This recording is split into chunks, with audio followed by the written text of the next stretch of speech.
क्या इस वीडियो में हम chemical reactions and equations chapter को 1 मिनट में रिवाइज करने वाले हैं? यस। तो क्या ये वीडियो तुम्हारे लिए इंपॉर्टेंट है? यस। तो क्या तुमने इसको जल्दी से सेव कर लिया है? रुको जरा, सबर करो। आज मैं तुम्हें बताने वाली हूँ इस चैप्टर की 6 ऐसी केमिकल रिएक्शंस जो तुम्हें बहुत अच्छे से पढ़ के जानी है, क्योंकि इन्हीं रिएक्शंस के ऊपर बोर्ड एग्जाम में तुम्हारे सवाल बनने वाले हैं। नंबर 1 पर है इलेक्ट्रोलिटिक डिकम्पोजिशन ऑफ वाटर। इस रिएक्शन के ऊपर 4 तरह के सवाल बनते हैं और 4 ही बनते हैं। सबसे पहले सवाल ये बनता है कि जो हाइड्रोजन एंड ऑक्सीजन गैसेस बन रही हैं वो कौन कौन से इलेक्ट्रोड्स पर बनेंगी। फिर इन गैसेस के मासेस का रेशियो पूछा जाता है, इन गैसेस के वॉल्यूम्स का रेशियो पूछा जाता है, और लास्टली पूछा जाता है कि इलेक्ट्रोलिसिस करते दौरान HCl या सल्फ्यूरिक एसिड की कुछ ड्रॉप्स क्यों डाली जाती हैं। सेकंड रिएक्शन ये वाली है जिसमें कि मैग्नीज डाइऑक्साइड की रिएक्शन हो रही है HCl के साथ।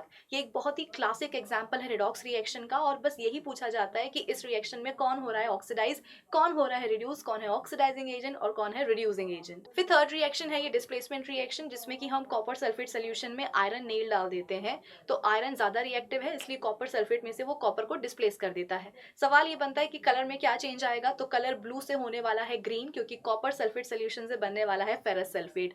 एक और सवाल बनता है कि आयरन नेल के ऊपर रेडिश ब्राउन डिपोजिशन किस चीज की होती है, तो वो होती है कॉपर की। फोर्थ रिएक्शन है ये photolytic decomposition of silver chloride और सिल्वर ब्रोमाइड। इसके ऊपर 3 तरह के क्वेश्चंस बनते हैं।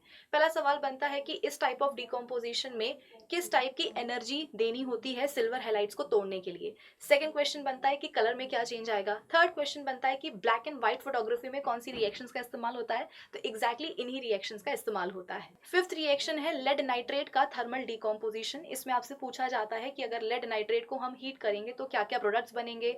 येलो प्रेसिपिटेट किसका होगा, लेड ऑक्साइड का होगा। ब्राउन फ्यूम्स किसकी निकलेंगी, नाइट्रोजन डाइऑक्साइड गैस की निकलेंगी। और कभी कभी इस इक्वेशन को बैलेंस करने के लिए भी सवाल आ जाता है। लास्ट है हमारी रिएक्शन जिसमें कि हम एक बीकर में कैल्शियम ऑक्साइड को पानी के साथ में मिक्स कर रहे हैं, तो पूछा जाता है कि बताओ क्या बनेगा यहाँ पर। तो यहाँ पर बनने वाला है बच्चों कैल्शियम हाइड्रोक्साइड। फिर यहाँ पर आपसे टाइप ऑफ रिएक्शन को भी आइडेंटिफाई करने के लिए पूछा जाता है। तो क्योंकि इस रिएक्शन में एक सिंगल प्रोडक्ट बन रहा है, इसलिए ये एक कॉम्बिनेशन रिएक्शन है। प्लस इस रिएक्शन में ढेर सारी हीट एनर्जी भी इवॉल्व हो रही है, तो इसलिए ये एक एक्सोथर्मिक रिएक्शन भी है। अब इसी तरह से सेकेंड चैप्टर की इंपॉर्टेंट रिएक्शंस मैं आपको बताऊंगी पार्ट 2 में, पर उसे देखने के लिए आपको करना होगा मुझे फॉलो।